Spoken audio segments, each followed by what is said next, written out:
தமிழ்மொழி கதையொலியில் கதை கேட்க இணைந்திருக்கும் அனைவருக்கும் வணக்கம். நாம் இந்த காணொளியில கேட்க இருக்கும் கதை ஒரு நாட்டுப்புற கதை. அதாவது நாம் ஒருவரை ஏமாற்ற நினைச்சா மற்றொருவரிடம் நாம ஏமாந்து போயிடுவோம். எத்தனுக்கு எத்தன் இந்த உலகத்துல இருந்து கொண்டேதான் இருக்காங்க. அதை விளக்கும் ஒரு கதையத்தான் நாம இந்த காணொளியில கேட்க போறோம். வாங்க கேட்கலாம். ஒரு ஊர்ல மாடசாமி அப்படிங்கிற ஒரு ஏமாற்று பேர் வழி வாழ்ந்துட்டு வந்தான். அவனை கண்டாலே அந்த ஊர் மக்கள் எல்லாம் ஒதுங்கி பயந்து நடக்க ஆரம்பிச்சாங்க. இதனால மாடசாமி இனி இந்த ஊர்ல இருப்பதை விட அடுத்த ஊர் பக்கம் போய் வரலாம் அப்படின்னு சொல்லிட்டு தன் மனைவியிடம் சாப்பிட ஏதாவது செய்து கொடு அப்படின்னு கேட்டா, அவன் மனைவியோ களிமண்ணில் உருண்டை செய்து அதன் மேல் களிமண் தெரியாத வண்ணம் சோற்றை ஒட்டி தன் கணவனிடம் கொடுத்து அனுப்பினான். அதை வாங்கி பார்த்த மாடசாமி தனக்கு ஏற்ற மனைவிதான் அப்படின்னு நினைச்சவன் இதை என்ன செய்ய அப்படின்னு கேட்டான். இந்த உருண்டையை வேறு யாரிடமாவது கொடுத்துவிட்டு அவர்களிடம் இருந்து நல்ல உணவை நீங்கள் வாங்கி சாப்பிடுங்கள் அப்படின்னு சொன்னா அவன் மனைவி. ஜாடிக்கு ஏற்ற மூடிதான் என தன் மனைவியை பாராட்டிய மாடசாமி களிமண் சாப்பாட்டோட விடைபெற்று சென்றான். பக்கத்து ஊர்ல கந்தசாமி அப்படிங்கிற ஏமாற்று பேர் வழி வாழ்ந்துட்டு வந்தான். வாயை திறந்தால் பொய் தான் உதிரும். ஊரை பொய் சொல்லியே ஏமாற்றி வாழ்க்கை நடத்திட்டு வந்தான். காலப்போக்குல அவனை பார்த்து ஒதுங்க ஆரம்பிச்சாங்க மக்கள். இனி இந்த ஊரில் சரிப்பட்டு வராது அப்படின்னு நினைச்ச கந்தசாமியும் தன் மனைவியிடம் வழியில் சாப்பிட ஏதாவது செய்து கொடு அப்படின்னு கேட்டா, அவன் மனைவி அவனை விட ஏமாற்று பேர் வழி ஒரு களையத்தை எடுத்து அதன் முக்கால் விளிம்பு வரை மணலை போட்டு சிறிது அரிசியை மேலே பரப்பி தன் கணவனிடம் கொடுத்து அனுப்பினான். இது என்ன அரிசியை தருகிறாய் அப்படின்னு கேட்டான் கந்தசாமி. அரிசியை யாரிடமாவது கொடுத்து விட்டு சோற்றை வாங்கி சாப்பிடுங்கள் அப்படின்னு சொன்னான். அவனும் தன் மனைவியின் செய்கையை பாராட்டியபடியே களையத்தை சுமந்து கொண்டு மனைவியிடம் விடைபெற்று சென்றான். இரண்டு ஏமாற்றுக்காரர்களும் ஒரு ஊர்ல சந்திச்சுக்கிட்டாங்க. இவங்க இருவருக்கும் ஒருவர் குணம் மற்றவர்களுக்கு தெரியாது. அதனால ஆம்தாம் கெட்டிக்காரர்கள் மற்றவனை ஏமாற்றி விடலாம் அப்படின்னு நினைச்சு ரெண்டு பேருமே முடிவு செய்தாங்க. அவங்க தங்கி இருந்த இடத்துல ஒரு சுனை இருந்தது. இருவரும் அதில் நீராடினாங்க. நெற்றி நிறைய விபூதி பூசிக்கொண்டாங்க. இருவரும் ஒருவரை ஒருவர் புன்னகை செய்து கொண்டு பேச ஆரம்பிச்சாங்க. மாடசாமி கந்தசாமியிடம் நீங்க எந்த ஊர், எங்கே போகிறீர்கள் அப்படின்னு விசாரிச்சான். கந்தசாமியும் நான் ஒரு வழிபோக்கன், பிழைப்பை தேடி வேற்றூர் போகிறேன், நீங்கள் எங்கே போகிறீர்கள் அப்படின்னு திருப்பி கேட்டான். நானும் பிழைப்பு தேடி வேறு ஊர் போகிறேன் அப்படின்னு சொன்ன மாடசாமி அச்சு அச்சு என தும்மல் போட்டான். நீங்க சாப்பிட என்ன செய்ய போகிறீர்கள் அப்படின்னு கேட்டா மாடசாமி, என் மனைவி ஒரு அரை சமத்து அரிசியை கட்டி கொடுத்து விட்டால் நீராடவும் பசி வந்து விட்டது, என்ன செய்வது என யோசிக்கிறேன் அப்படின்னு சொன்னான் கந்தசாமி. என் மனைவி பழைய சோற்றை உருட்டி தந்து விட்டால் ஜலதோஷமாக இருக்கிறது, பச்சை தண்ணீரில் வேறு குளித்து விட்டேன், நீங்கள் தவறாக நினைக்கவில்லை என்றால் அரிசியையும் சோற்றையும் மாற்றிக்கொள்ளலாமா அப்படின்னு கேட்டான் மாடசாமி. கந்தசாமிக்கோ பழம் நழுவி பாலில் விழுந்தது போன்ற மகிழ்ச்சி ஏற்பட்டது. அப்படியே மாற்றிக்கொள்வோம் அப்படின்னு இருவரும் மாற்றிக்கொண்டாங்க. இருவரும் அங்கே இருந்தால் ஒருவரை பற்றி ஒருவருக்கு தெரிந்து சண்டை போட நேரும் அப்படின்னு நினைச்சுக்கிட்டு எதிரெதிர் திசையில் போனாங்க. மாடசாமி செல்வதையே பார்த்து கொண்டிருந்த கந்தசாமி தலை மறைந்ததும் சோற்றை சாப்பிட எடுத்தான். சோற்று உருண்டை களிமண் என்பதும் களிமண்ணை மறைக்க பருக்கையை ஒட்டி வைத்திருப்பது கண்டு கோபம் கொண்டு திரும்பி வந்தான். இப்படி இருக்க எதிர் திசையில் சென்ற மாடசாமி கந்தசாமியின் தலை மறைந்ததும் 3 கல்லெடுத்து வைத்து சுள்ளி பொறுக்கி வந்து அடுப்பை பற்ற வைத்தான். அரிசியை களைந்து களையத்தோடு பொங்கி இறக்க தீர்மானித்து அரிசியை களைந்தான் மாடசாமி. களையத்தை பார்த்ததும் திடுக்கிட்டான். அரிசியை விட மணலே அதிகம் இருப்பது கண்டு கோபம் கொண்டு திரும்பினா. இருவரும் கோபத்தோட ஒருவர் ஒருவர் பார்த்தபோது இருவருக்கும் சிரிப்பு தான் வந்தது. மூர்க்கரை மூர்க்கரே முகப்பர் அப்படிங்கிற பழமொழிப்படி நாம் இருவரும் இனி நண்பர்களாக இருப்போம் அப்படின்னு பேசிக்கிட்டாங்க. ஒருவரை பற்றி ஒருவர் பேசி வீர தீர செயல்களை சொல்லிக் கொண்டாங்க. நாம் ஒரே தொழில் செய்பவர்கள், அதனால இனி ஏமாற்றி கொள்ள வேண்டாம் என ஒப்பந்தம் செய்து கொண்டாங்க. பிறகு இருவரும் ஒரே திசையில் நடக்க தொடங்கினாங்க. வெகு தூரம் நடந்த பின் ஒரு காடு வந்தது. அந்த காட்டின் நடுவில் ஒரு குடிசை தெரிந்தது. அங்கு சென்று சற்று ஓய்வெடுத்து செல்லலாம் அப்படின்னு ரெண்டு பேரும் அந்த குடிசையை நோக்கி போனாங்க. அந்த குடிசையில ஒரு பாட்டி வாழ்ந்துட்டு வந்தா. பார்ப்பதற்கு சாது போல தெரியும் அந்த பாட்டி மிகவும் சாமர்த்தியமான கில்லாடி. இல்லை என்றால் இந்த காட்டில் தன்னந்தனியாக வாழ முடியுமா? அந்த காட்டில் பச்சை புல் அதிகமாக இருப்பதால் மாடு மேய்க்க புல் அறுக்க வருபவர்கள் அதிகம். வழிப்போக்கர்கள் திருடர்கள் கூட அங்கு வந்து வந்து பசியாறி தங்கி செல்வதுண்டு. பாட்டியும் ருசியான பலகாரங்களை செய்து 1க்கு 2 விலை வைத்து விற்பா. நடுக்காட்டில் அவளை விட்டால் வேறு கதி ஏது? அதனால சொன்ன விலைக்கு மறுப்பு சொல்லாம வாங்கி சாப்பிடுவாங்க. பாட்டியும் சற்று சலியாது நள்ளிரவு 1 மணி ஆனாலும் அரிசி ஊற வைத்து மாவாட்டி தோசை சுடுவா, பலகாரமும் செய்வா. இப்படி சம்பாதித்த பணத்துல 40 காணி நிலம் வாங்கி போட்டிருந்தா பாட்டி. பால் மாடுகள் வேறு 20க்கும் மேல வைத்திருந்தாங்க பாட்டி. அந்த பாட்டியின் குடிசைக்குத்தான் மாடசாமியும் கந்தசாமியும் வந்து கதவை தட்டுனாங்க. இந்த நேரத்துல யார் கதவை தட்டுவது அப்படின்னு கேட்டுக்கிட்டே பாட்டி கதவை திறந்தா. வெளியில் நின்று கொண்டிருந்த மாடசாமியும் கந்தசாமியும் பாட்டியை பார்த்தவுடன், நாங்கள் வழிப்போக்கர்கள், ஒரே பசியாக இருக்கிறது, பழையதாவது கிடைக்குமா அப்படின்னு கேட்டாங்க. பாட்டியும் கதவை திறந்து விட்டவள் உள்ளே வரும்படி வரவேற்றா. கொஞ்சம் ஆப்பமாவு இருக்கிறது, சுற்று தருகிறேன் இருங்கள் அப்படின்னு சொல்லிட்டு உள்ளே போனா. வரும்போது சுட சுட ஆப்பத்துடன் வந்த பாட்டி இருவருக்கும் கொடுத்தா. சாப்பிட்டு முடித்த பின் சுக்கு காப்பி வேறு போட்டு கொடுத்தா. நாள் முழுவதும் சாப்பிடாம நடந்து வந்த இருவருக்கும் அப்பாடா அப்படின்னு இருந்துச்சு. எங்கிருந்து வருகிறீர்கள் அப்படின்னு பாட்டி விசாரிச்சா. இருவரும் தங்களுடைய தில்லு முள்ளுகளை எல்லாம் மறைத்து தொழில் செய்து பிழைக்க வந்திருப்பதாக பொய் சொன்னாங்க. பாட்டியும் அகமகிழ்ந்து, அப்பா, நீங்கள் எனது பிள்ளைகளைப் போல இருக்கிறீர்கள், எனக்கோ வேறு யாரும் இல்லை, நீங்கள் பொறுப்போடு வேலை செய்தால் எனக்கு பின் இந்த சொத்துக்களை எல்லாம் 2 பேரும் பிரித்து எடுத்துக்கொள்ளுங்கள் அப்படின்னு சொன்னா. சரியான ஏமாளி பாட்டி அப்படின்னு நினைத்து கொண்ட இருவரும் மனதிற்குள் மகிழ்ந்து கொண்டு, என்ன வேலை செய்ய வேண்டும் பாட்டி அப்படின்னு அன்போட கேட்டாங்க. என்னிடம் உள்ள மாடுகளை ஒருவன் மேய்த்து வர வேண்டும். காலையில் மாடுகளை ஓட்டி சென்றால் ஓய்வாக படுத்திருந்து விட்டு மாலையில் மாடுகளை ஓட்டி வரலாம். மதியம் வெயிலுக்கு பழைய சாதமும் பச்சை மிளகாயும் தருகிறேன். மா, கொய்யா, நாவல் மரங்களில் கனி பறித்து சாப்பிடலாம். சுனை நீர் உண்டு நீர் குடித்து மகிழலாம் அப்படின்னு சொன்னான். இன்னொருவன், எனது வயலுக்கு சென்று நீர் ஒரு அங்குலம் தேங்கி இருக்கும் அளவு இறைக்கணும். உங்களுக்கு எந்த வேலையை யார் செய்ய விரும்பினாலும் சரி அப்படின்னு பாட்டி நிறுத்தினா. சரி பாட்டி, நாங்கள் வேலைகளை செய்து கொண்டு உங்களுடனே தங்கி விடுகிறோம் அப்படின்னு மகிழ்ச்சியோட ஒப்புக்கொண்டாங்க. மறுநாள் சூரிய உதயத்தில் எழுந்தாங்க. பாட்டி சுட்டு கொடுத்த தோசையை சாப்பிட்டு விட்டு ஏற்றம் இறைக்க போனா மாடசாமி. மாடுகளை ஓட்டி சென்றா கந்தசாமி. மாடுகள் முதலில் ஒழுங்காகத்தான் வந்தன. கொஞ்ச நேரம் ஆனதும் திசை கொன்றாக பிரிந்து மேயத் தொடங்கின. சற்று நேரம் கூட ஓய்வு எடுக்க முடியாமல் ஓடி ஓடி களைத்து போனா கந்தசாமி. வயலுக்கு நீர் இறைக்க சென்ற மாடசாமி, கீரை பாத்தியும் கொஞ்சம் காய்கறி செடிகளும் தானே என அலட்சியமாக ஏற்றம் இறைத்தான். ஆனா என்ன ஆச்சரியம், பாத்திகளில் இறைத்து விட்ட நீர் எதுவுமே இல்லை. செடிகள் ஈரமாக இருந்தனவே அன்றி ஒரு அங்குலம் கூட நீர் நிறையவே இல்லை. பாட்டி யாருக்கும் தெரியாதபடி வயல்களினூடே ஒரு சுரங்கப்பாதை அமைத்திருந்தா. மற்றவர்களிடம் வேலை வாங்க இப்படி பாட்டி ஏற்பாடு செய்திருந்தா. இறைக்கும் நீர் எல்லாம் 40 காணி நிலத்திற்கும் போய்கொண்டிருந்தது. சூரியன் மாலையில் மறைய தொடங்கினா.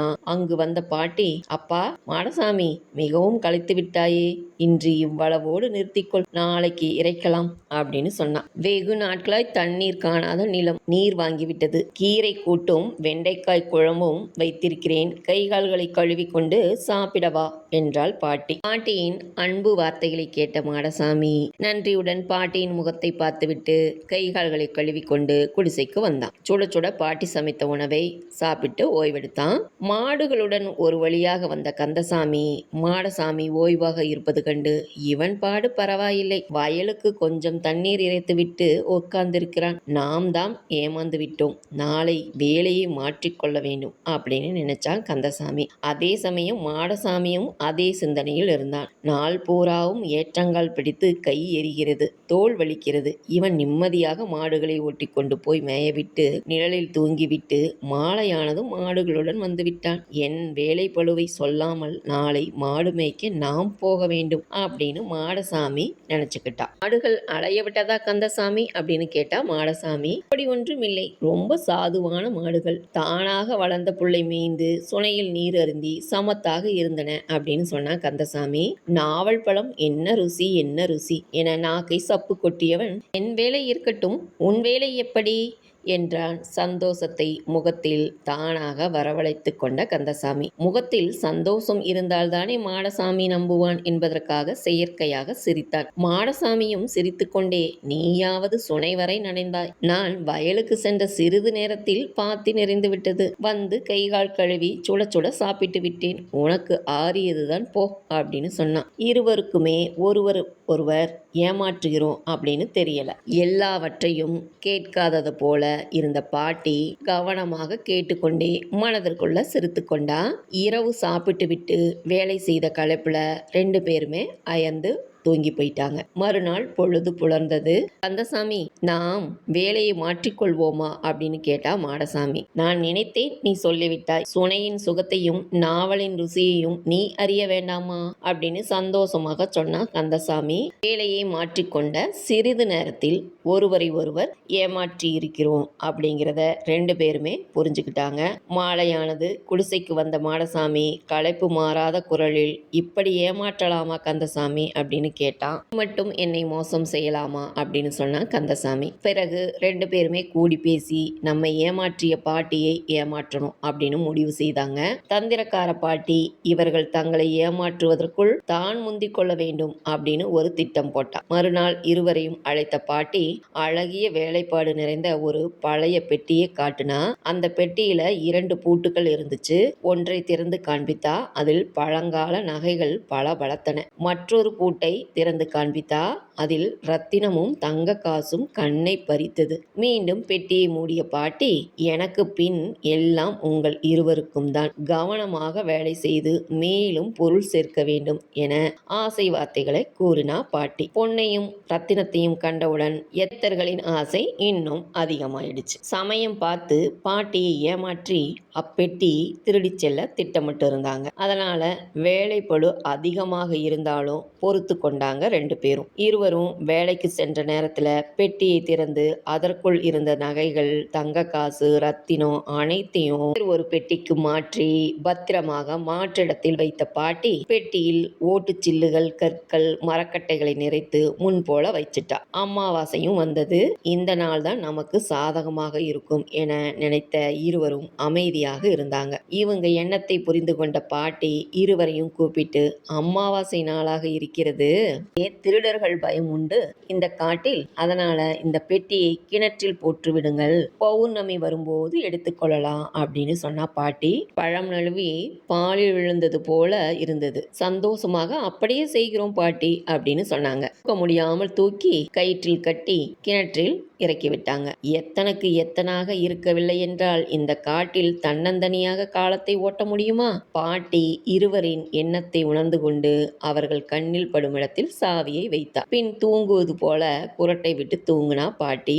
இதுதான் நல்ல சமயம் என்று நினைத்த இருவரும் சாவியை எடுத்துக்கொண்டு கிணற்றுக்கு வந்தாங்க. கயிற்றில் ஒருவன் கட்டி கொண்டு கிணற்றில் இறங்குவது என்றும், கீழே சென்ற பின் பெட்டியை கட்டி மேலே அனுப்பிவிட்டு மறுமுறை கயிற்றில் கட்டி மேலே வந்து விடுவது எனவும் திட்டம் போட்டாங்க. கந்தசாமி இறங்குவது என்றும் மாடசாமி மேலே இழுப்பது எனவும் முடிவு செய்து கந்தசாமி கயிற்றை கட்டி கொண்டு கீழே இறங்கினான். மாடசாமியை நம்பாத கந்தசாமி சாவியை தன்னுடனே வைத்து கொண்டான். கீழே இறங்கி மாடசாமி கிணற்றின் அடியில் இருந்த பெட்டியை தூக்க முடியாமல் தூக்கினான். ஒரு சின்ன ஆசை வந்தது கந்தசாமிக்கு, பெட்டியை திறந்து பார்க்கலாம் அப்படின்னு. தயங்காது உடனே பெட்டியை திறந்தும் பார்த்தவன் திடுக்கிட்டான். பெட்டிக்குள் ஓட்டுச்சில்லும் கற்களும் மரக்கட்டைகளும் இருப்பது கண்டு அதிர்ச்சி அடைந்தான். இந்த உண்மை தெரிந்தால் தன்னை மேலே இழுக்க மாட்டான் இந்த மாடசாமி அப்படின்னு உணர்ந்த கந்தசாமி ஒரு தந்திரம் செய்தான். பெட்டியில் இருந்த கற்களையும் ஓடுகளையும் கீழே கொட்டினான் கந்தசாமி. என்ன சப்தம் அப்படின்னு மேலே இருந்து குரல் கொடுத்தான் மாடசாமி. பெட்டியை கட்டி நிமித்துகிறேன், கெட்டியாக பிடித்துக்கொள் அப்படின்னு பதில் கொடுத்தான் கந்தசாமி. நிமித்தும் போது காசுகளும் நகைகளும் மோதும் சப்தம்தான் கேட்டிருக்கும் அப்படின்னு மகிழ்ந்தான் மாடசாமி. மேலே வரட்டும், பெட்டியை எடுத்துக்கொண்டு ஓடிவிடலாம் கந்தசாமி எப்படியோ போகட்டும் அப்படின்னு நினைத்தவன் சப்தமாக பேசினால் பாட்டி விழித்து கொண்டாலும் விழித்து கொள்வாள் அப்படின்னு நினைச்சு அதற்கு மேல் பேசவே இல்லை. பெட்டியை காலி செய்த கந்தசாமி அதற்குள் ஒடுங்கி உட்கார்ந்து கொண்டு கயிற்றை அசைத்து சிக்னல் கொடுத்தான். மாடசாமியும் கயிறு அசைவது கண்டு பெட்டியை கட்டிவிட்டதை உணர்ந்து கொண்டு கயிற்றை மேலே தூக்கினான். மேல் விளிம்பு வருவதற்கு சற்று முன் கந்தசாமி பெட்டியை மூடிக்கொண்டான். மேலே வர வர பெட்டி கனமாக இருப்பது கண்டு மாடசாமி சந்தோஷப்பட்டு கொண்டு தனது சக்தி முழுவதையும் கொண்டு பெட்டியை மேலே இழுத்து இறக்கினான். பெட்டி நன்றாக மூடிக்கொண்டதால் உடனே திறந்து வெளியே வர முடியவில்லை கந்தசாமிக்கு. அதற்குள் கயிற்றை கழற்றிவிட்ட மாடசாமி பெட்டியை தலையில் தூக்கி வைத்துக் கொண்டு விரைவாக நடக்க ஆரம்பிச்சிட்டான். கிணற்றுக்குள் இறங்கி மேலே வந்த அலுப்பு கந்தசாமிக்கு இருந்ததால சரி இவன் தூக்கி சுமக்கட்டும், நாம் சற்று ஓய்வாக இருப்போம் அப்படின்னு நினைச்சு பேசாம இருந்தான் கந்தசாமி. சூரிய கதிர்கள் தனது வெண்கீற்றுகளை பரப்பவே பல பல என விடியும் சமயம் வந்தது. பின்னால் யாரோ துரத்துவது போல இருக்கவே ஓடினா மாடசாமி. ஏன் இவ்வளவு வேகமாய் ஓடுகிறாய், மெதுவா போ அப்படின்னு சொன்னான் கந்தசாமி. பாவி பயல், அவ்வளவு பெரிய கிணற்றில் இருந்து எப்படியோ ஏறி பங்கு கேட்க வந்துட்டான் என இன்னும் வேகமா ஓடுனா மாடசாமி. தலையில் இடிக்கிறது, வயிறு வலிக்கிறது, மெதுவாக போ, இல்லை என்றால் பெட்டியை கீழே இறக்கு அப்படின்னு சொன்னான் கந்தசாமி. தலையில் இருந்து குரல் வருகிறது என்பதை உணர்ந்து கொண்ட மாடசாமி பெட்டியை கீழே இறக்கி கதவை திறந்தான். உள்ளே இருந்து கந்தசாமி வந்தான். கந்தசாமியை பார்த்த மாடசாமிக்கு கோபம் வந்துச்சு. இவ்வளவு தூரம் உன்னையா சுமந்து வந்தேன், உள்ளே இருந்த நகைகள் எங்கே என கேட்டான் கோபம் மாறாத குரலில். பாட்டி பெரிய கில்லாடி, நாம் 2 பேரும் சேர்ந்தால் கூட பாட்டியின் சாமர்த்தியத்தில் கால் பங்கு கூட வரமாட்டோம். பாட்டியை நாம் காட்டிக் கொடுத்தால் பாட்டியுடன் நாமும் தண்டனை அடையணும். மேலும் நாம் இருவரும் ஒருவரை ஒருவர் ஏமாற்றவே முயற்சிக்கிறோம். அதனால நமக்கும் மேலே ஒரு பாட்டி நம்மை ஏமாற்றிவிட்டது. இனியாவது நாம் திருந்தி அவரவர் ஊர் சென்று உழைத்து குடும்பம் நடத்துவோம். இனியும் நாம் திருந்தவில்லை என்றால் நாம் மனிதர்களே இல்லை. பட்ட கஷ்டங்கள் உழைப்பின் உண்மையை உணர்த்திவிட்டது. நமக்காக நாம் உழைத்திருந்தால் கூட முன்னுக்கு வந்திருக்கலாம். ஏன் திருடி நாமும் கஷ்டப்பட்டு பிறரையும் கஷ்டப்பட வைக்கணும் அப்படின்னு சொன்னா மாடசாமி.